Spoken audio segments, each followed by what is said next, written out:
This is the 100 Cups Micropod, a sip of wisdom for leaders. Brought to you by 100 Cups Mastermind. I'm Jason Elkins. People have strong opinions about lateness. And if you're friends with someone like me who used to run late a lot, let me just apologize. I've worked hard at correcting my being late issue. My dad was a military vet, and he drilled this line into me. If you're on time, you're late. If you're early, you're on time. But somehow the being early gene just skipped right over me.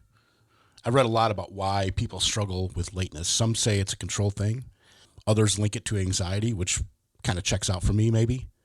There's even some research that says some of us get addicted to the adrenaline rush of flying in on two wheels right before something starts. And then there's this belief that I've held for years. I was late just because I was working a little harder than other people, just trying to cram more into my day. For me, it's probably a little bit of a mix of these, but here's the kicker.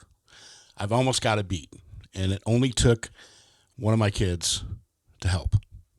You would think that I've learned that lesson earlier when my daughter was 16 and got her license and said, great, now I won't have to be late to school events anymore. That wasn't it, though. My son got married young, and one Saturday morning we were planning to meet for breakfast. I texted him on the way, hey, I'm running a few minutes late. I'll be there at 10 after 8. I pulled into the parking lot, and they were already waiting. In fact, he was there early, so they'd been waiting for 20 minutes. And I could just feel right away that something was off. Logan, my 21-year-old son at the time, pulled me aside away from his wife and the restaurant, put his hand on my shoulder and said, Dad, if we agree on 8, I really need you to be here at 8. He told me he loved spending time with me, but keeping our plans mattered to him and his wife. And in my head, the excuse engine fired up immediately. I didn't sleep well. I work hard. Dads deserve a pass. And then I realized what was really happening. He wasn't shaming me. He wasn't even really upset. And it was thoughtful and respectful, and he was private about it. He corrected me in the same way the best leaders do.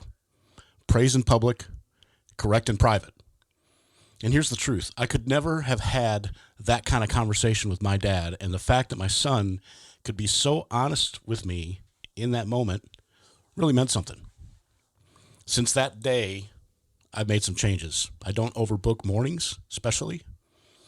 More transparent about what I can and can't commit to, and I've stopped blaming traffic for what was really just me leaving a little too late. Being late was costing me trust, and now every time I show up on time, I'm not just keeping an appointment, I'm strengthening a relationship. Thanks for listening to the 100 Cups Micropod, part of the 100 Cups Network, conversations, community, and caffeine-fueled clarity. To connect, visit coffeewithjason.com or join the conversation inside the 100 Cups Mastermind. I'll see you next time. Until then, keep your cup full.